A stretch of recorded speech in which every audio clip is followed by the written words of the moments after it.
여러분 안녕하세요. 반갑습니다. 오늘은 제가 여러분께 굉장히 얇은 책인데요. A Nightingale이라는 분이 쓰신 가장 낯선 비밀이라는 책을 들고 왔습니다.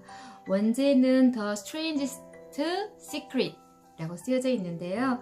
제가 여기 앞부분을 보니까 아마 처음에는 우리 예전에 나를 바꾸는 힘이라는 책으로 굉장히 우리 국내에 많이 잘 알려져 있다고 합니다. 이 책을 쓰신 가장 낯선 비밀이라는 책을 쓰신 얼 나이팅게일은요, 지금 여기에서 보면 라디오 진행자였다고 하고요. 오늘날 그 제임스 알렌 그리고 제임스 생각하는 대로 된다, 생각하는 대로 라는 책을 쓴 제임스 알렌과 너무나 유명하죠. 성공학의 바이블이라고 하는 나의 꿈, 나의 인생을 쓴 나폴레온 힐, 그리고 노먼 빈센트 필과 더불어서 성공학의 대가로 손꼽히는 인물이 되었다고 합니다. 네, 이 조그만한 책자가 총 7장으로 되어 있는데요. 제가 오늘은 여러분께 3장을 들려드리고 앞으로 4장과 5장을 3번에 나눠서 들려드리도록 하겠습니다.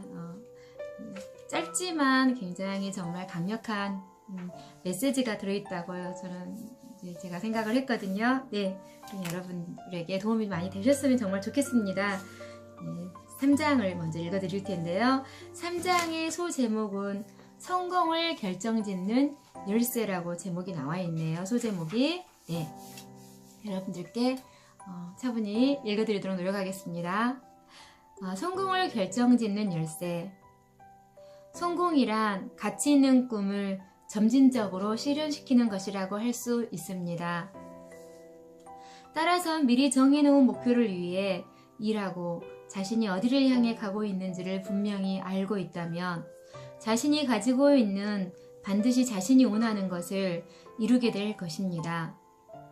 무언가 이루어내겠다고는 확고한 의지를 가지고 가치 있는 꿈을 실현하기 위해 꾸준히 나아간다면 머지않아 성공의 열매를 얻게 될 것입니다.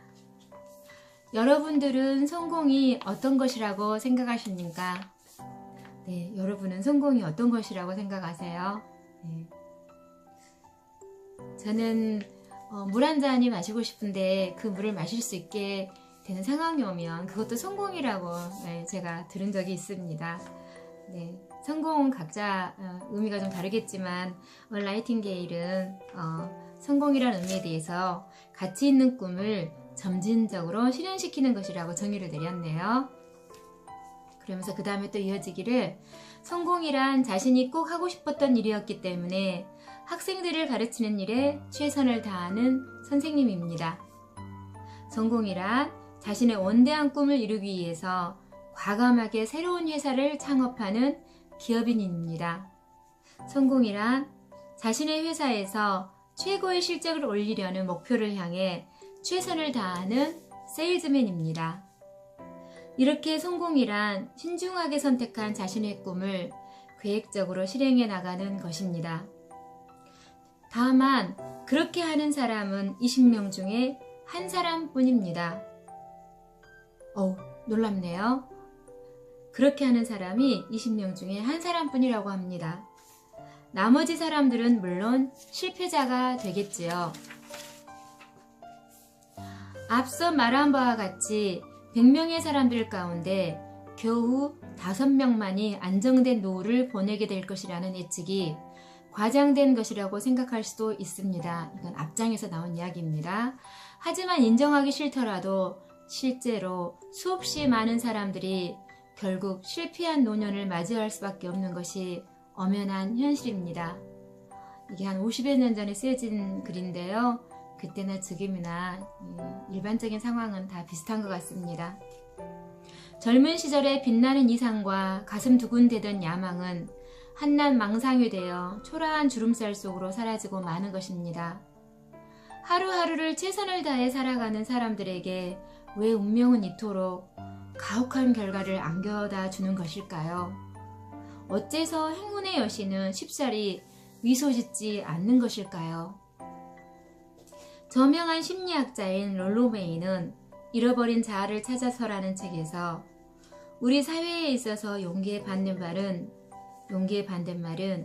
비겁함이 아니라 무조건적으로 동조하는 것이라고 말한 바 있습니다.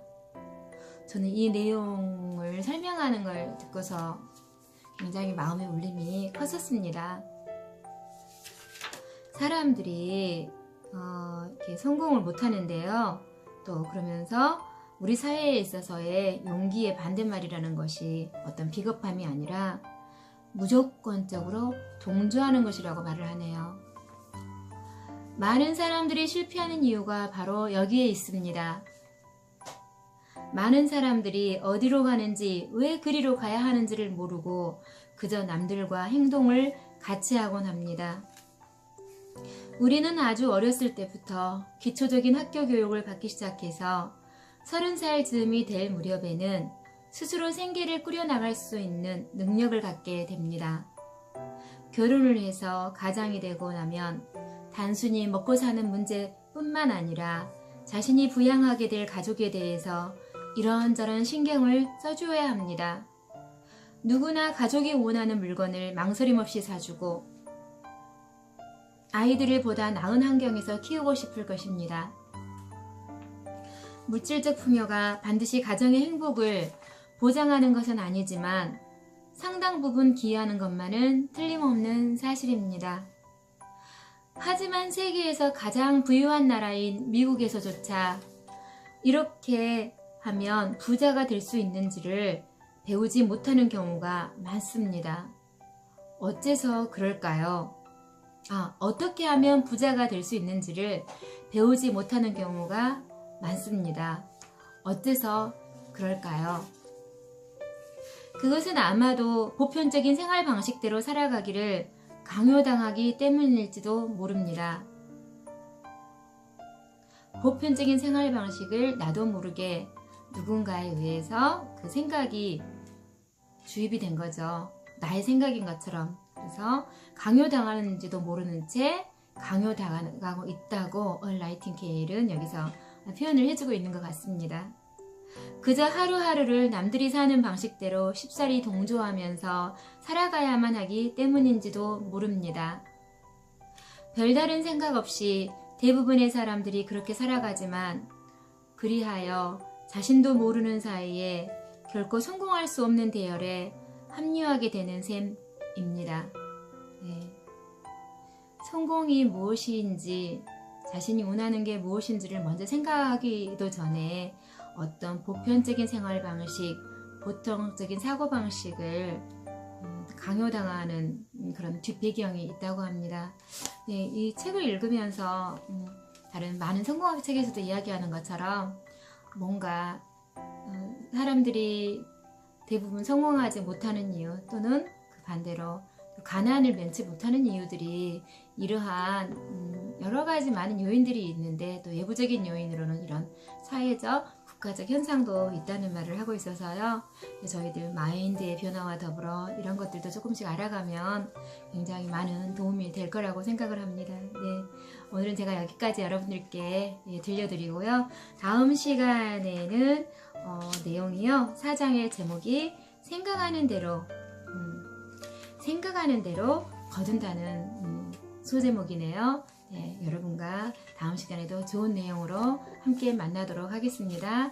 함께 해주셔서 여러분 감사합니다. 그리고 여러분을 축복합니다.